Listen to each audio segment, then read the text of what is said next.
silaturahmi. Pertama, istilah orang Bugis adalah sulapa appa.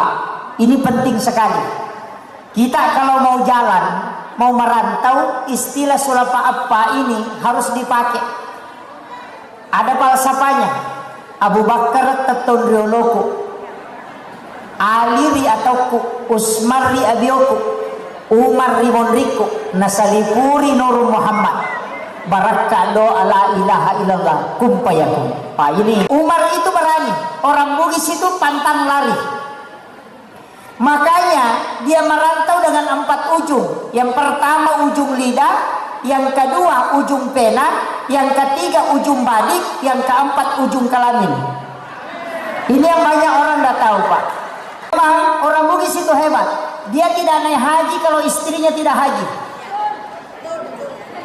Ini yang banyak orang pertanyakan. Kenapa orang Bugis selalu istrinya dulu? Benena jolo na penre Makkah, alena imon ripi. Gampang resepnya orang Bugis, Pak.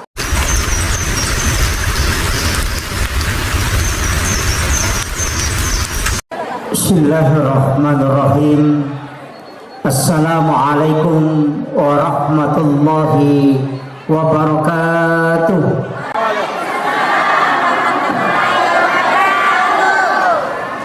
Alhamdulillahi rabbil alamin. Nashhadu rabbana annaka antallahu la ilaha illa anta ba'asta Muhammadur rasulah basyiran wa nasira, qauluhul fasl wa hukumul adl wa sunnatihir rushd wa huwa bil mu'minina raufur rahim. Allahumma salli ala sayyidina Muhammadin tibbil qulubi wa dawaiha wa afiyatil abdani wa shifaiha wa nuril absari wa diyaiha wa ala alihi wa sahbihi wa sallim. Yang kami muliakan dan kami ta'zimi Bapak Wali Kota Samarinda beserta istri, yang kami muliakan dan kami ta'zimi Ayahanda Ketua Majelis Ulama Indonesia beserta seluruh jajaran pengurus Majelis Ulama yang sempat hadir, yang kami muliakan dan kami ta'zimi Ketua BPW KKSS Samarinda beserta seluruh jajaran pengurus, Dewan Penasehat dan seluruh jajaran pengurus BPW KKSS Kota dan Provinsi. Yang kami muliakan Ketua IWSS Kalimantan Timur dan seluruh Dewan Pengurus yang sempat hadir, seluruh tokoh masyarakat, tokoh agama, para alim ulama, para pejabat dan para sepuh, dan seluruh tamu undangan tanpa terkecuali. Mohon maaf Bapak Ibu sekalian, saya tidak bisa sebutkan satu persatu. Yang jelas kita hadir pada malam hari ini adalah satu keberkahan. Saya banyak memetik juga hikmah, terutama dari sambutan Bapak Wali Kota tadi. Alhamdulillah, ia tidi ogie luar biasa. Saya beberapa kali bertanya kepada ulama-ulama sepuh tentang falsafah-falsafah Bugis, yang ternyata itu lahir bukan orang sembarang yang memberikan istilah itu. Falsafah itu sebenarnya adalah hakikatnya pesan-pesan agama yang sangat sakral. Cuma nanti anak-anak yang belakangan ini tidak tahu, karena dia memiliki makna yang sangat dalam dan memiliki kajian yang sangat luas. Makanya pada kesempatan ini saya tadi sebenarnya mau bahasa Bugis, tapi banyak yang tidak ngerti juga bahasa Bugis, jadi saya campur. Terima kasih dan permohonan maaf saya kepada pengurus Kakandang sudah merubah 4 kali jadwal ini, karena saya harus menyesuaikan dengan perjalanan dari Papua dengan beberapa daerah karena bergeser. Saya sudah hampir 6 bulan ini tidak istirahat. Jadi alhamdulillah bisa bersilaturahmi. Pertama, istilah orang Bugis adalah sulapa appa. Ini penting sekali. Kita kalau mau jalan, mau merantau, istilah sulapa appa ini harus dipakai. Ada falsafanya. Abu Bakar tetondrioloku, Ali ri atauku, Usmar ri abioku, Umar ri monriku, nasalipuri nur Muhammad, baraka do ala ilaha illallah kumpayakum. Pak, ini biasa orang baca. Orang tua kita dulu mengatakan angka pakaianmu pakai lo sompa. Dia tidak mengatakan angka baca-baca mu pakai lo sompa. Kenapa dia mengatakan pakaian, bukan mengatakan baca? Karena ini punya makna, bukan dilapaskan. Abu Bakar itu as-siddiq, artinya jujur. Makanya berdiri di depan Abu Bakar, artinya selalu dahulukan kejujuran kalau mau berhasil. Ali riatauku, Sayyidina Ali itu adalah agamanya kuat. Makanya urusu agamana po Allah Ta'ala. Utsman di sebelah kiri, harta akan ikut. Itu kuncinya. Makanya rata-rata di Kalimantan ini yang pegang masjid, ngurus masjid orang Bugis. Betul.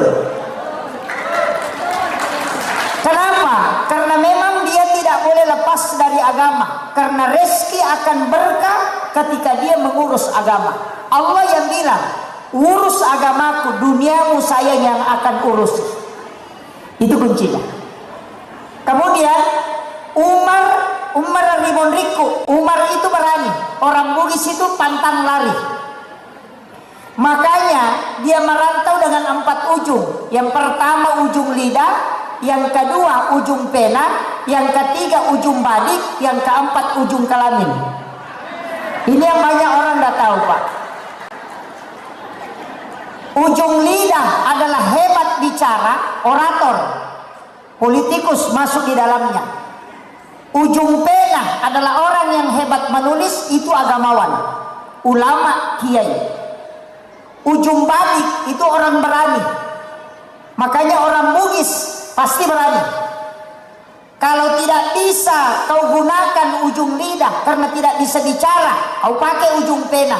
Kalau tidak kau punya modal ujung pena, maka kau harus berani, maka gunakan ujung badik.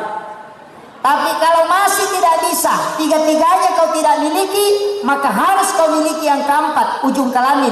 Nikahi bangsawan supaya kau menjadi hebat. Itu kuncinya. Makanya Tenggarong itu orang Bugis datang memperistri, mengislamkan Raja Kutai, sehingga disebutlah istilah Tenggarong itu bahasa Bugis Tanggana Arunge, karena akarungan itu dari Bone. Ini yang sebenarnya ulama kita itu sudah ajarkan sebelum orang merantau, tapi anak belakangan itu tidak kaji itu. Ada beberapa yang kalau kita kaji lebih dalam, Pak, kenapa sulapa apa ini? Kita kalau tarik dalam agama ketemu semua itu. Yang pertama alifu, ha, mim, dal. Alifu teto, haroko, mim suju, dal tudang. Tulisannya Ahmad. Itulah Nurul Muhammad. Alif itu adalah simbol dari angin, api, merah. Kemudian ruku adalah simbol angin, itu kuning, huruf H. Kemudian sujud itu huruf mim, simbol tanah. Duduk itu adalah air, maka simbol air itu adalah dal. Makanya tulisannya juga adalah Ahmad. Kepala kita huruf mim, tidak ada simbolnya huruf H. Pinggul huruf mim, kaki huruf dal, tulisannya Muhammad. Itu dikaji dari dulu, Pak. 4 unsur ini juga masuk di dalam mazhab Syafi'i. Imam Abu Hanifah itu akliyah, Imam Malik itu nakli. Kemudian Imam Syafi'i menggabungkan duanya. Imam Ahmad bin Hambal itu kontemporer. Ternyata 4 ini juga dikenal dalam Islam. Makanya kalau kita mau kaji, agama ini dengan falsafah orang Bugis itu luar biasa. Maka dia sulapa apa? Artinya kenapa orang dulu pakai Abu Bakar dan Umar? Itu juga simbol. Umar itu berani, Abu Bakar itu adalah pemalu, Utsman bin Affan juga dermawan, Sayyidina Ali adalah orang hebat. Makanya air simbol Sayyidina Ali, tanah adalah simbolnya Utsman, api adalah simbolnya Umar, Abu Bakar adalah simbolnya angin. Itu semua dikaji ulama kita dari dulu sehingga dia berikan falsafah. Yenaronang kayasa sulapa apa. Dan ini yang kita harus pegang, Pak. Kemudian orang Bugis itu kenapa berhasil? Satu kuncinya ada pada wanita. Betul, Bu.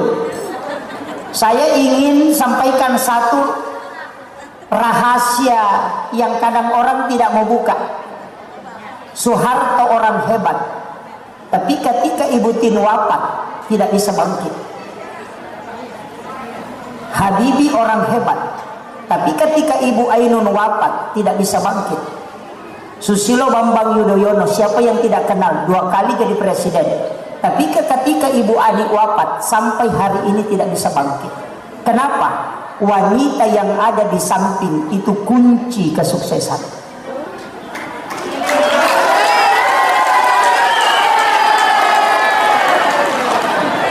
Ibu-ibu jangan gembira dulu. Iya. Dan itu konsensus di kalangan kita para ulama. Siapa yang paling tinggi kasih sayang dan cintanya kepada istrinya, pasti hidupnya berkah.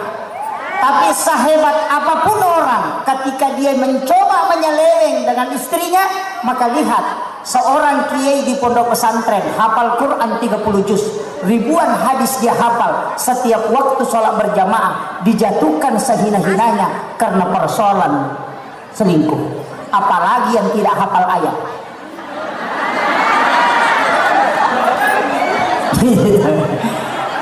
Ini penting saya sampaikan. Kenapa? Konsep hidup berkah itu ada pada istri. Karena wanita doanya 3 kali lebih cepat mustajabah dibanding kita suami. Itu kuncinya. Tapi hati-hati juga perempuan. Dulu orang cuma curi sandal, Pak. Orang dulu cuma curi sepatu, curi emas. Sekarang banyak pencuri suami.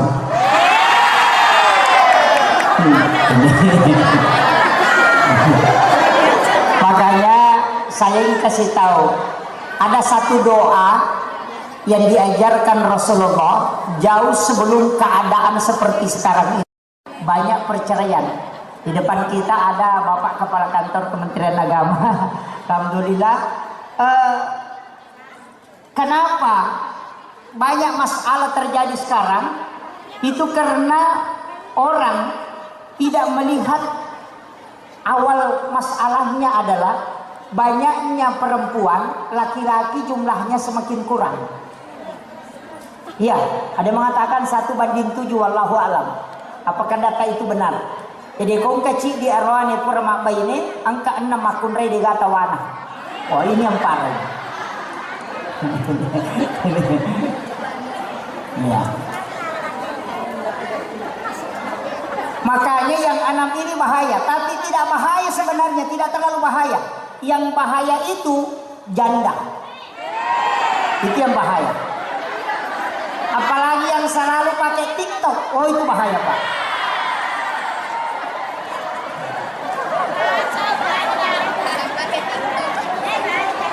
Saya kasih tahu ibu-ibu, ada satu doa yang diajarkan Rasulullah.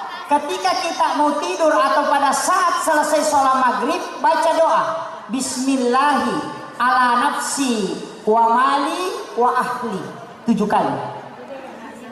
Siapa yang membaca doa ini, maka Allah yang akan menjaga keluarga, harta dan dirinya. Dan ketika Allah yang menjaga, itu tidak akan pernah lepas dari penjagaan. Makanya ibu-ibu hafal doa itu.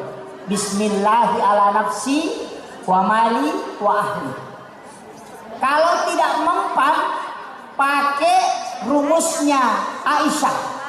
Setiap Jumat pertama setiap bulan bikinkan air panas suami, aduk mengikuti arah tawaf, baca inna ansalnahu ketika diaduk, ikuti arah tawaf. Nanti airnya berhenti berputar, letakkan sendok di tengah-tengah. Nanti diangkat ketika air berhenti berputar, tapi baca surah Al-Kautsar, inna a'tainakal kautsar. Berikan minuman itu kepada suami, dia minum, sisanya kita minum walaupun hanya seteguk. Baca surah Al-Kautsar. Tidak ada suami yang mampu menceraikan istrinya yang mengamalkan itu.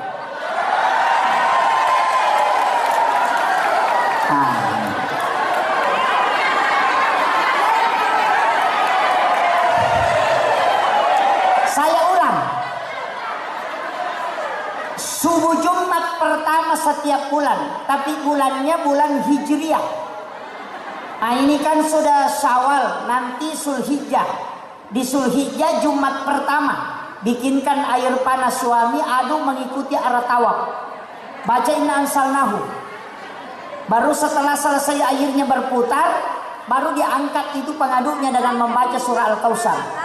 Baru berikan kepada suami, dia minum, sisanya mesti ada sedikit kita minum dengan membaca surah Al-Kautsar. Kenapa Aisyah sering merengek minta sisanya Nabi dia minum, dan kadang Nabi sengaja tidak mau kasih karena ini resep yang diajarkan langsung oleh Rasulullah. Makanya ibu-ibu kalau mau suaminya tidak menikah lagi pakai itu. Tapi bapak-bapak kalau mau selamat habiskan kopinya di subuh Jumat pertama.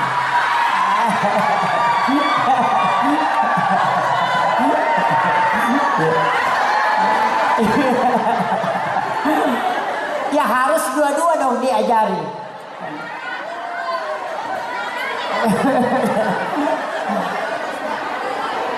Sebenarnya kuncinya sederhana Pak. Laki-laki itu yang penting dijaga. Yang pertama, ketika syahwatnya naik itu otaknya pasti error. Betul. Profesor saja, kiai, kalau syahwatnya naik pasti otaknya error. Kenapa? Karena memang itu tidak bisa ada keseimbangan. Makanya dia semarah-marah mau ke kantor, berarti ada masalah. Dari situ kenapa wanita yang mendapatkan pahala besar ketika melayani suami dengan sempurna. Siapa yang melayani suaminya dengan sempurna dan menyebabkan suaminya ridha, maka wanita itu mendapatkan pahala sebagaimana melaksanakan ibadah umrah satu kali. Makanya bapak-bapak kalau mau kopi istrinya, "Ma, mau umrah gratis."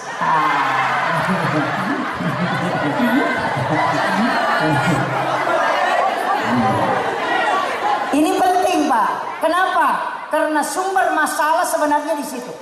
Perceraian itu karena istri tidak bisa sempurna melayani suaminya. Saya pernah baca satu kitab itu tentang angka-angka. Ternyata di dalam Islam ini ada satu angka yang orang tua kita dulu pakai, angka 7.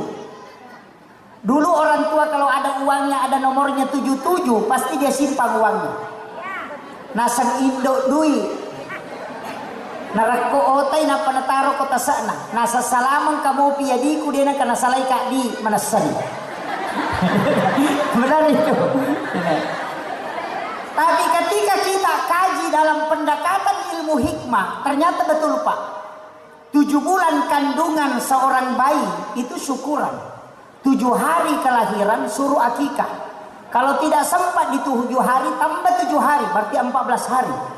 Kalau masih tidak sempat tambah lagi 7 hari, berarti 21 hari. 7 tahun umurnya anakmu suruh dia sholat. Kenapa angka 7 lagi?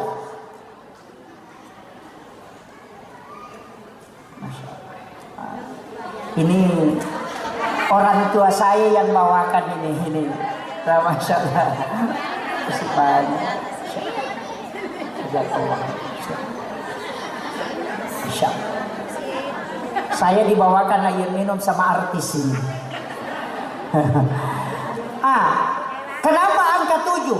Ternyata orang sholat itu ada 7 anggota badan yang tersentuh. 2 telapak tangan, 2 lutut, 2 kaki, 1 kepala. Tawaf itu 7 putaran. Tawaf itu 7 putaran, sa'i juga 7 putaran. Dalam 1 pekan itu 7 hari. Langit itu 7 lapis, tanah juga 7 susun. Salat itu 17 rakaat, di dalamnya ada angka 7. Angka 7 dari hitungan 7 hari, 7 tahun suruh sholat. 10 tahun pukul kalau tidak sholat karena menghadapi 7 tahun kedua 14. 7 tahun umurnya anak masuk SD, 7 tahun kemudian masuk SMP, 7 tahun kemudian masuk perguruan tinggi. Dan ingat 14 lari ke 21 suruh menikah. 21 sampai 28 tidak menikah, maka dia akan menikah nanti di umur 30 ke atas. Kenapa? Karena syahwat menikah hilang. Ketika 38 tidak menikah, nanti 39 ke atas menikah, 47 tahun umurnya baru masuk kelas 1 SD anaknya kalau ada. Itu manajemen agama itu sempurna betul, Pak. Ini yang orang biasa tidak pelajari, makanya ilmu hikmah itu luar biasa. Dan hikmah ini kalau kita kaji, kenapa Rasulullah melarang kita mengambil makanan yang jauh? Ini penting. Orang Bugis itu punya tradisi pakai baki. Angka baki nak mapalenan andre. Setiap makanan dia hidangkan pakai baki. Kenapa? Karena baki itu bisa diputar. Karena larangan di dalam agama tidak boleh mengambil makanan yang jauh dari kita, mesti ambil yang di depan. Kenapa? Orang yang mengambil makanan jauh dari depannya, nanti dia mencari rezekinya baru bisa datang. Tapi orang yang mengambil makanan yang ada di depannya, orang yang akan datang menawarkan rezeki kepadanya. Itu hikmahnya. Makanya orang Bugis dia pakai baki supaya bisa diputar. Yang kedua, kenapa wanita kalau makan dilarang membuka mulut? Ya teh buka itimun nak makemai. Wanita itu kalau makan begini. Laki-laki boleh membuka, perempuan tidak. Adabnya, kenapa? Karena wanita yang makan tidak membuka bibirnya, itu suaminya selalu pengantin baru setiap malam. Itu hikmahnya.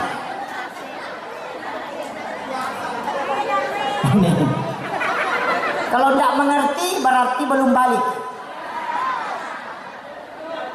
Itu rahasia. Dalam agama ini luar biasa, Pak. Istilah orang Bugis ada istilah pamali. Saya buka di kitabnya Imam Sarnuji. Itu pamali menurut orang tua itu adalah hadis. Angke istilahnya tomatot tadiolo.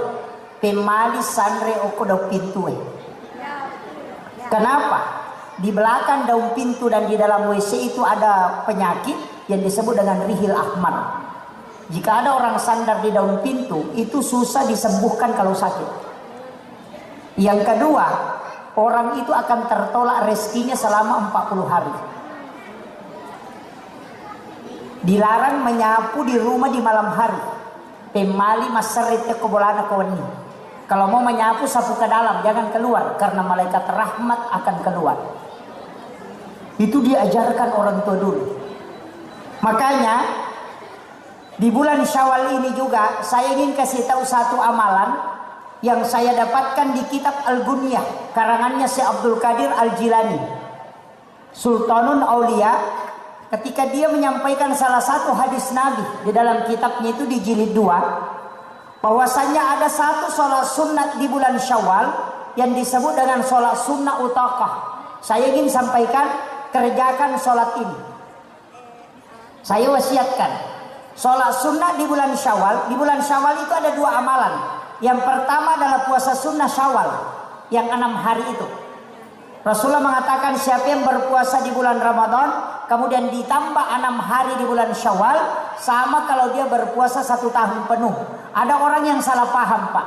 Dia bilang puasa 6 hari di bulan Syawal sama dengan puasa 1 tahun. Oh, itu tidak.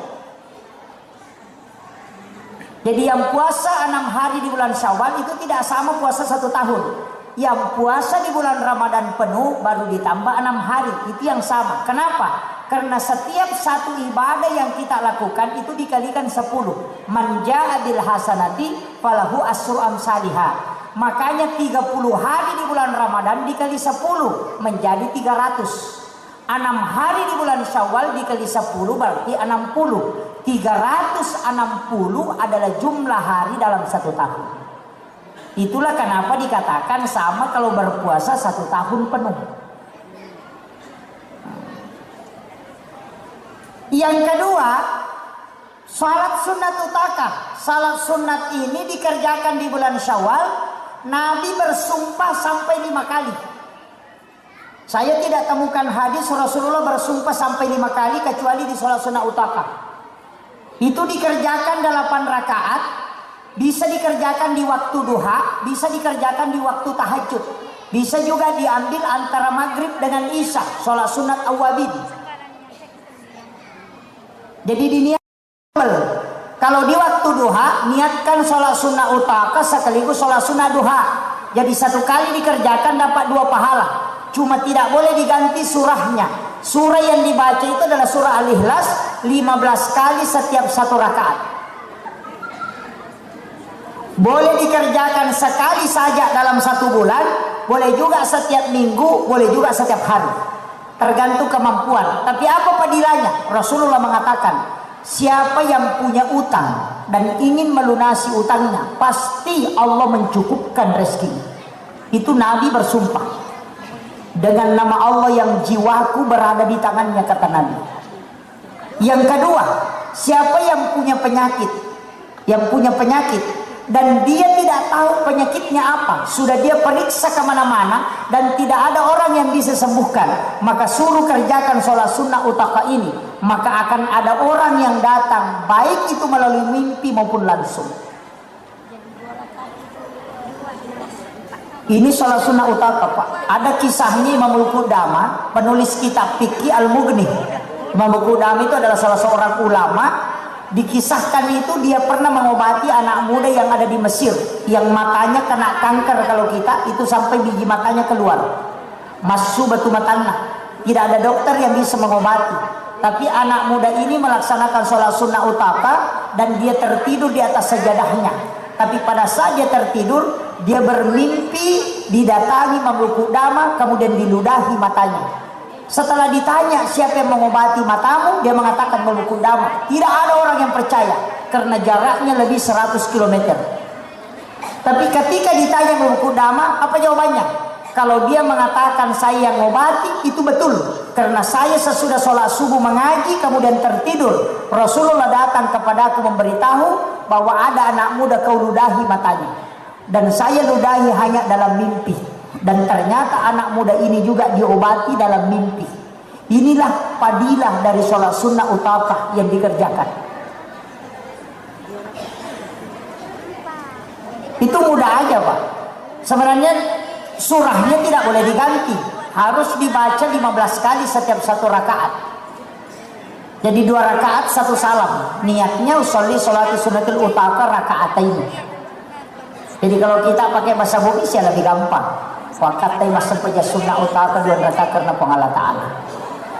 Setelah selesai 8 rakaat, ada zikirnya. Kita baca tasbihnya malaikat. Subhanallah wa bihamdihi, subhanallahil azim. Itu 70 kali. Baru pakai salawat 70 kali. Allahumma sholli ala Sayyidina Muhammad wa ala ali Sayyidina Muhammad juga 70 kali. Doanya tidak ada, tapi itu yang dipakai. Kemudian yang keempat, Rasulullah berjanji, siapa yang ingin merantau mencari rezeki atau mencari nafkah untuk keluarganya, semua kehidupannya akan dimudahkan. Ia nanas atau pandriteliolo, maka da angkat tu sampai sunnah napas sompa. Ini yang dimaksud. Makanya kalau ada orang di Kalimantan ini belum berhasil, sudah lama tinggal di perantauan, kembali dulu ke kampung. Awali dulu, start ulang, baru kembali. Kerjakan sholat sunnah utaka. Kenapa di Indonesia ini, Pak, ada satu tradisi yang tidak dimiliki oleh negara lain? Apa? Mudik. Malaysia itu tidak punya mudik. Singapura tidak ada mudik. Amerika tidak ada mudik. Indonesia ada mudik. Halal bihalal juga Indonesia, Pak. Itu hebatnya orang Indonesia. Padahal yang memperkenalkan halal bihalal menurut beberapa literatur itu ke Wahab Hasballah. ketika dipanggil oleh Presiden Soekarno, dia memberi saran supaya tokoh-tokoh politik yang sering bertengkar ini disatukan duduk satu meja. Kemudian dia bersilaturahmi karena juga di dalam bulan Ramadan. Makanya Soekarno mengatakan, wah, kalau silaturahmi biasa-biasa aja. Ki Wahab Hasballa memberi nama halal bihalal.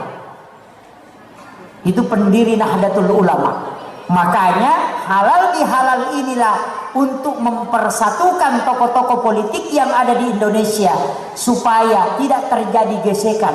Inilah yang kita lakukan pada malam hari ini, dari berbagai elemen menyatu dengan satu suku yakni Bugis, tapi diikat oleh halal bihalal. Ini sebenarnya yang dilakukan Ki Wahab Hasballa supaya negara kuat pada waktu itu. Nah sebab itu Pak Politi Pak makre guru tepak Bakri Wahid petu perlu beli perlu melek perlu. Guru ta almarhum Pak Bakri Wahid yaitu nasa politi enak petu perlu namo masih surah kodenas pada pilihanna siap bokorat tuh melek perlu ya kode musi anggota dena leko paroye beli perlu madar disiolongi maka ada iya tapi aku maboko ilangi na todo.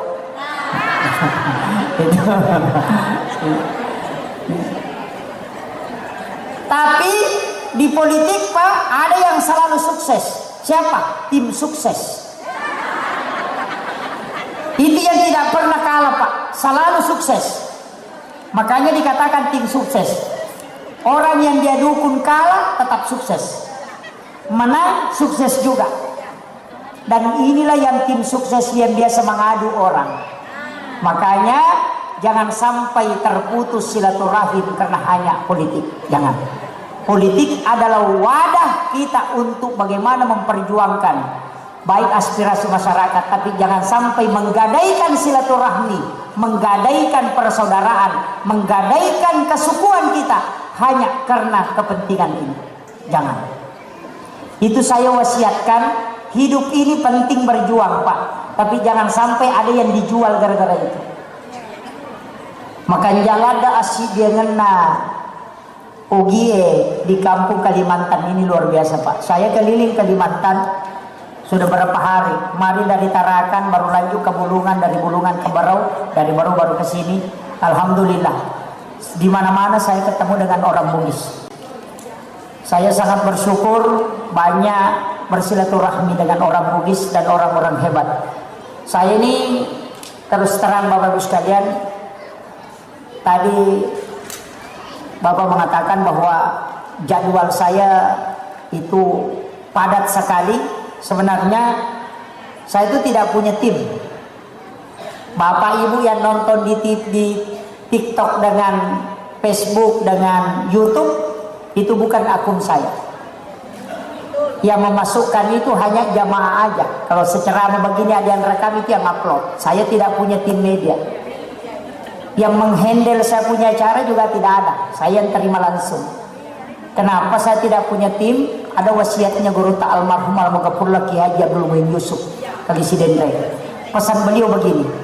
Ya kalau kau macara mana, ya kau jadi dimu minoli tahu jadi dimu na joka. Sendiri saja jalan. Kalau kau dipanggil sendiri, baru 3 orang jalan, telu nong kosoki panitia eci dini macaramah. Itu pesan beliau. Itu pesan beliau. Kemudian dia mengatakan begini, iya kau pengurus masjid molli kona, nah di masjid na pakai di dalam masjid itu celengan, ada uangnya fakir miskin dia masukkan demi melihat masjidnya bagus. Dina na yatim yang kata kotu ya kalau kau macara manapai kau malai, kemudian dijadikan transport untuk 3 orang yang kau ikutkan, itu di hari kemudian kau yang tanggung jawab. Itu fatal. Itu orang Bugis harus paham itu. Yang kedua pesan Nagurutta, kau yang bawa barangmu jangan dibawakan. Selama mulai mopi bicani kopormu iko bicani. Kenapa? Orang yang bawa barangnya lebih mudah tawaduk dibanding dibawakan barangnya. Itu pesan beliau. Ya nangka tahu tuli bicara menisandalakna, magalan itu mah perintah. Kalau dia dia yang sendiri Rasulullah belanja di pasar, dia sendiri yang membawa uang belanjaannya, tenteng sendiri belanjaannya. Sahabat lompat mau mengambil, Nabi mengatakan tidak, yang punya barang lebih berhak membawa barangnya. Kenapa? Itu latihan ketawaduan dalam hidup. Kemudian yang ketiga, wah ini yang berat Pak, jangan pernah tanyakan amplop. Saya kalau dipanggil kemudian dikasih tahu sekian saya mau kasih, pasti saya tidak datang. Dan orang kasih saya amplop Pak, itu saya tidak pernah buka, karena saya dikasih tahu jangan sekali-kali buka. Kapan kau buka, kau tahu jumlahnya, kau tidak bisa ikhlas lagi ketika dipanggil, karena muncul sekian, muncul sekian. Jadi saya itu kalau jalan pasti bawa uang. Dikasih tidak pernah buka. Kalau ada yang kasih tahu, saya tidak akan berangkat. Ada beberapa masjid itu yang kasih tahu, penceramah dulu Pak Ustaz sekian saya kasih, saya mengatakan mohon maaf, cari maki penceramah, saya tidak pergi. Karena itu menjual murah ayat-ayat Allah. Tidak mungkin dihilas Pak. Saya beberapa kali mau berhenti ceramah, cuma dikasih metode. Guru tak bilang, enak, magampang, koceko misalnya. Jangan pernah buka, kasih istrimu nanti dia yang buka. Jadi saya itu sudah ultimatum istri, jangan pernah kasih tahu saya berapa isinya. Kapan kau kasih tahu, kita bisa cerai. Makanya dia tidak kasih tahu. Itu yang paling aman Pak. Nah sabak ya kuirisa ni maka daseko. Pada saat ceramah pasti iblis itu akan selalu mengingatkan, dan ilmu itu agak susah kita sampaikan. Makanya hidup ini sederhana aja. Saya mengatakan kenapa saya tidak punya tim. Kalau saya mau berhenti ceramah, matikan HP, selesai. Hidup ini kita yang memanage sendiri. Ulama kita sadari seperti itu. Makanya saya selalu menyampaikan, hanya yang saya butuhkan adalah doa jamaah. Makanya berangkat itu selalu sendiri. Dan saya tidak mau biasa dibelikan tiket. Kalau orang berikan tiket, selalu dia carikan kelas bisnis. Saya kalau beli tiket cari yang paling murah. Kenapa? Sama-sama disampai. Iya. Ini sebenarnya hidup ini kita harus manage sendiri. Kenapa? Karena orang yang punya sedikit saja kesombongan itu tidak bisa masuk surga Pak. Tapi insya Allah orang Bugis itu tidak sombong. Kenapa? Luar biasa Pak. Biar amasnya sampai sini itu tidak sombong. Dan dibilang Pak Wali Kota tadi yang kinclong-kinclong ini, memang orang Bugis itu hebat. Dia tidak naik haji kalau istrinya tidak haji. Ini yang banyak orang pertanyakan, kenapa orang Bugis selalu istrinya dulu? Benena jolo na penrek Makkah, alena imon riti. Gampang resepnya orang Bugis Pak. Kalau istrinya sudah naik haji, pulang ke kampung suaminya naik haji juga. Kalau dia sudah istrinya berarti dia sudah naiki haji. Kenapa istri yang didahulukan? Karena kesuksesan suami ketika istrinya sudah mampu haji. Walaupun haji ini Pak sebenarnya hadiah dari Belanda. Saya pernah baca bahwa ternyata haji ini hadiahnya Belanda. Itu ke Wahab Hasballah, ke Hadratus Syekh Hashim Asy'ari, ke Ahmad Dahlan, itu semua dari Mekah. Ketika kembali ke Indonesia itu melawan Belanda, sehingga haji ini diberi gelar untuk memata-matai siapa yang dari Mekah, karena itu yang melawan. Makanya As-Sudais di Mekah tinggal jadi imam. Setiap tahun haji tidak ada haji As-Sudais. Mestinya kalau sudah lakukan, kalau sudah haji Pak Haji, kalau sudah sholat Pak sholat, kalau sudah zakat Pak zakat. Nah itu.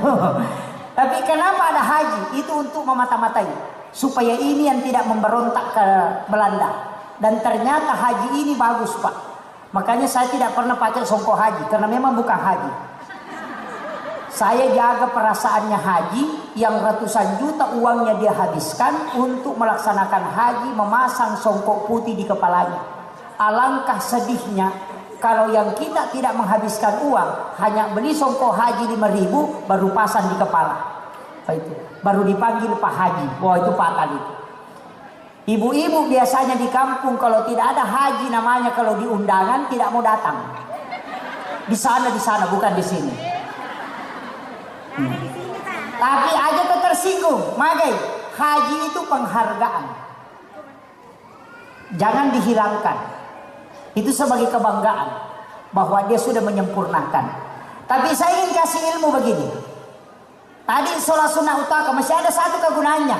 Sholat sunnah utaka ketika orang kerjakan itu bisa tidak kena penyakit kronis sampai 1 tahun ke depan. Makanya di bulan sama dengan kemarin Pak, di bulan April ada hadis Nabi itu tentang bulan Nisan. Air hujan di bulan April itu dibacakan doa. Itu akan menyembuhkan penyakit. Orang yang punya penyakit dan orang tidak akan sakit sampai 1 tahun ke depan. Itu air Al-Quran namanya. Saya sering ajarkan itu di ceramah supaya orang pakai. Itu menada langsung air hujan dari langit. Bahkan ada kita biasa pakai air hujan di malam Jumat, ditada langsung. Bacakan ayat kursi 41 kali baru kasih minum ke anak-anak. Insya Allah itu untuk kecerdasan.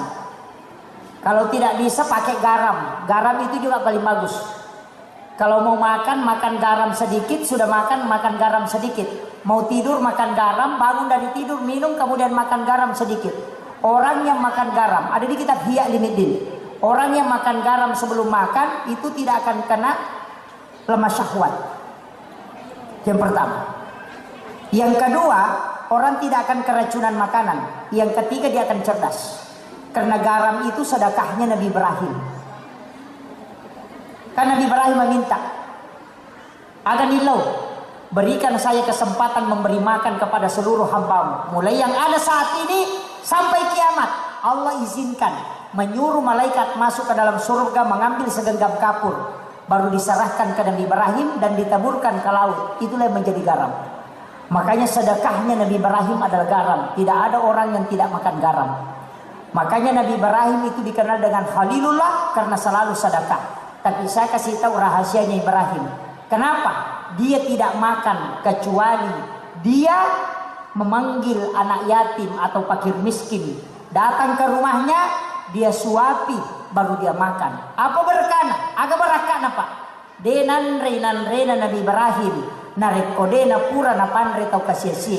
Artinya selalu keluar sedekahnya sebelum dia makan. Barakana. Dibakar selama 40 hari 40 malam itu tidak terbakar.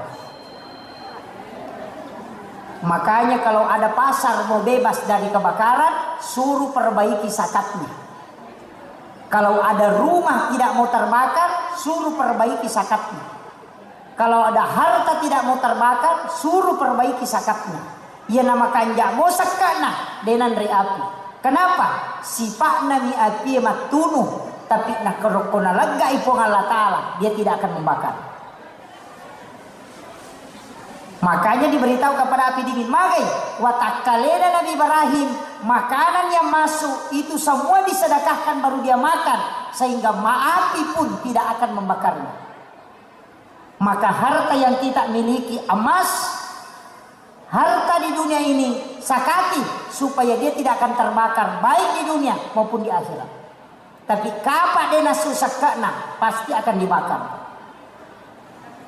Saya kasih tahu, di Lisa Sidrap pernah terjadi kebakaran, 400 rumah terbakar, kecuali ada 1 tidak terbakar. Atapnya alang-alang, tapi dia tidak terbakar. Kenapa? Akatalui napas susah kena, napa nasalai. Dia keluarkan zakat uangnya, kemudian beli kayu. Dia keluarkan lagi zakatnya, baru dia kasih berdiri rumahnya. Setelah dia tempati, dia lagi keluarkan zakatnya. Baru dia hitung semua isi rumahnya. Baru dia zakati, baru pergi ke Surabaya. Terbakar di Sidrap, kebakaran. Sampai membakar kurang lebih 400 rumah. Satu-satunya rumah yang tidak terbakar cuma rumahnya. Agak napau, ya konandre api bolaku. Nabale kapung Allah Ta'ala. Ternyata tidak betul. Itu kuncinya. Ada salah seorang toko juga, orang Bugis, orang Belawa di Kolaka Utara. Lalu api opiyasek na bolana, denan re api, kasur yang dia keringkan tidak terbakar, tapi rumah di sekelilingnya habis, pasar habis. Kenapa rumahnya di sudut pasar tidak terbakar? Ternyata itu juga yang dia lakukan. Nabi Ibrahim lakukan itu ternyata terbukti. Maka dia gurut takiemu ini. Sifatnya itu agak maka solang. Ya kunalat gak ipong Allah Ta'ala. Pasti dia nak kasolang. Nabi Ismail disembeli pisau. Pisaunya tajam. Tapi denandre pisau. Bukan karena kulitnya kuat. Tapi sifatnya pisau yang dicabut. Dia gaga maka solang ko watak kalele. Kumakanjai pasidakai si bawa sakka. Ya kong katau palasang. Masike-sike ya. Kuncinya itu, Nabi mengatakan, dau mardakum bisadakah, obati penyakitmu dengan sedekah. Makanya kalau mau sukses, ini yang terakhir, saya sudah 1 jam. Kalau mau sukses, satu kuncinya, perbaiki sedekah. Itu aja kuncinya Pak, pasidakah. Ya namakan jamu pasidakah tak, insya Allah. Sedekah itu tidak mesti dengan harta, bisa dengan doa. Sedekah bisa dengan senyuman. Tersenyum itu sudah sedekah. Tapi sedekah uang kepada fakir miskin itu luar biasa Pak. Tapi saya kasih tahu satu resep. Bersedekahlah pada hari Jumat, cari 7 orang miskin kau sedekahi. Karena 7 orang miskin kau sedekahi pada hari Jumat itu mengalahkan 40 ulama ketika dia berdoa. Makanya kalau ada caleg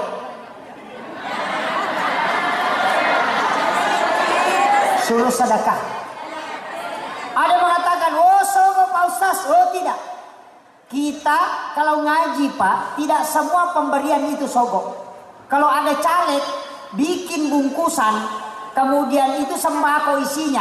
Antarkan ke masyarakat miskin, beritahu, saya punya hajat, ingin menjadi caleg. Saya sedekahkan ini, mohon doa tak, semoga cita-citaku terkabulkan. Itu bukan sogo, itu sedekah. Tapi kalau dia bawa bingkisan, baru ambil fotonya, ingat tanggal sekian nomor 4 ini namaku, coblos, itu sogo itu. Bedakan sedekah, bedakan sogo. Makanya Hujjatul Islam, makanya Imam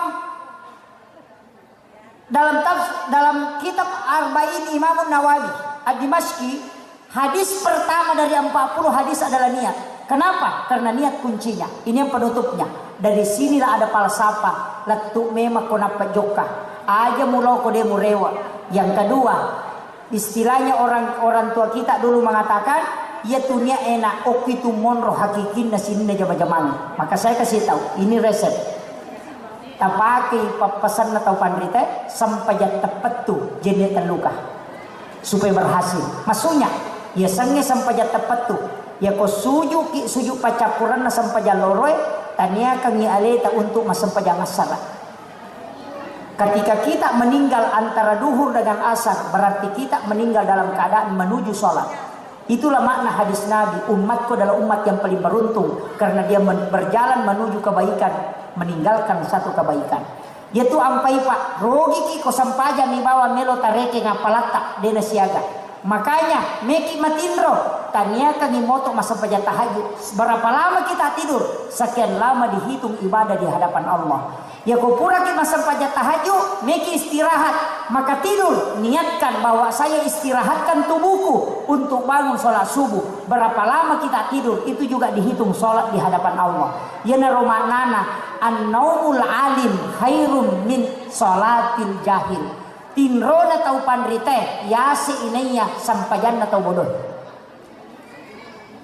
Karena satu-satunya perbuatan yang tidak ada dosanya itu cuma tidur Pak. Orang sholat bisa berdosa kalau jengkel sama imamnya. Terlalu panjang bacaannya dia pukul sandal. Itu ada itu di media. Tapi kalau orang tidur tidak ada dosanya. Makanya an-naum tidur adalah lepas dari dosa. Tidak ada dosanya orang tidur. Makanya kalau tidur itu ada tidur ilahiyah, ada tidur sunnatullah, ada tidur syaitania. Tidur ilahiyah kalau menghindari dosa. Tidur sunnatullah kalau sangat ngantuk. Tidur syaitania nanti khutbah Jumat orang baru tidur. Itu syaitania. Ini makanya saya wasiatkan, niatkan Pak, mau tinggalkan rumah, niatkan mencari nafkah halal untuk keluarga.